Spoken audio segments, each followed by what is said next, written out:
I'm so happy. I'm proud of my new black president for the United States of America, and I know everything's going to change. So, all that I think that God put his hands in this to make this happen. Abe Lincoln would have approved of what's going on right now. My name is Yes, Abraham Lincoln.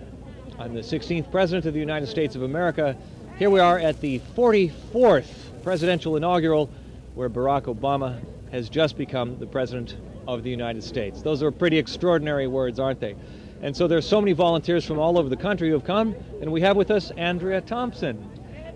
Hi. And we want to hear her story. What have you done for the campaign? Well, I've done a lot considering that I'm from Chicago, and my house is actually 7 blocks away from my president's former house, and my high school is about 4 blocks away from his former house. My family and I, we traveled to Pennsylvania. We canvassed, we made phone calls, and my grandmother's from Arkansas. She made turkey chili, and we had a voters registration drive, and we gave away chili to every newly registered voter. So that was really exciting. And I had plans for about 7 people to travel here with me, but at the last minute, people were having a lot of financial issues and whatnot, so everybody backed out of the trip. So I ended up driving here by myself from Chicago. So it's been interesting, but I made it here, and I didn't have a ticket, but I volunteered today, and I managed to make it to the front and see everything. So I'm really grateful. I've been blessed throughout this whole trip. It's been just incredibly exciting for me as a native of Chicago, and having volunteered so many times in so many different ways, and yet and still I don't think I gave back enough to actually indicate the volume of this election process for ordinary people like me. It's encouraged me to actually pursue my goal of attending law school. Before, I didn't want to attend because I have so much undergraduate debt, and on top of my undergraduate debt, law school is really, really expensive. So I was like, oh, I'm not going to law school. And this whole campaign process and being so actively involved has encouraged me to pursue law school despite the enormous cost. So I'm just really moved by this whole campaign. I'm really shocked at how people have come together, and people are so polite and nice and friendly, and this day of service has been very commemorative. So the experience for me as a 24-year-old, having just graduated from Dillard University in New Orleans, having went through the whole Katrina thing, it's just so, I can't even speak words to define how I feel right now. I mean, I felt like I may have been making the wrong decision being 24, getting on the road by myself to travel 13 hours, and quitting my job to be here because they wouldn't let me off. I quit my job as a flight attendant because they wouldn't let me off to be here. Isn't that great? Okay, so I need a job too.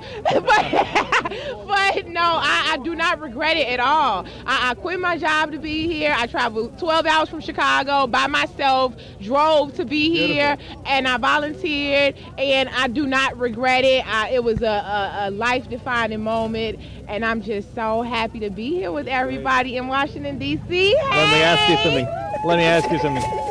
Obama has obviously been a great source of inspiration to so many people. When you were watching him on TV this summer, when did something click that said you have to be involved? Oh, you know what? I knew from the beginning because by me being from Chicago, I was in his presence a lot while he was a senator.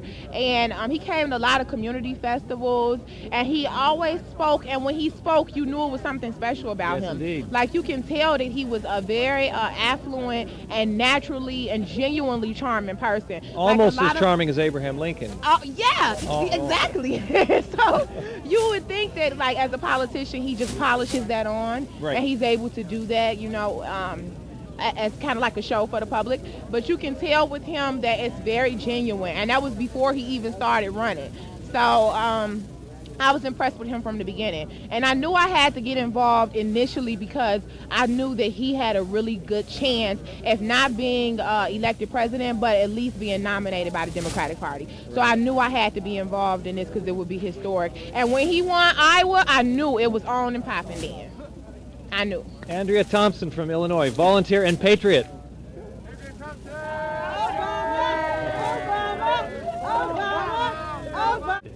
college loans and the severe debts that they can cause are a big problem in our country, and Andrea is involved in something, that a nonprofit organization that concerns that. So I'll let her explain. I'm co-founder of an organization called Midwest to South. I founded this organization with a colleague in my senior year of college because I realized how enormously expensive it can be to attend college and how out of reach it can be for some students who are from economically disadvantaged areas. Right now we're targeting students from the Chicago area, and we're trying to send them to mostly historically black colleges, but we're trying to expand so that we can include other areas outside of Chicago and other schools as well. We definitely have a large goal of becoming eventually on the level of the United Negro College Fund in terms of how many dollars we collect and how many students we're able to help contribute to the cost of their education. And we're really excited about the support that Obama has put forth towards trying to help with alleviating college debt and supporting youth. He's a very big advocate and supporter of youth and education initiatives geared towards youth. We're excited about that, and we're very hopeful that we'll be able to create change and do as he has commended us all to do, which is try to contribute in some way to better America and contribute to change. So I'm excited. Very good. Very idealistic and very realistic. Thank you.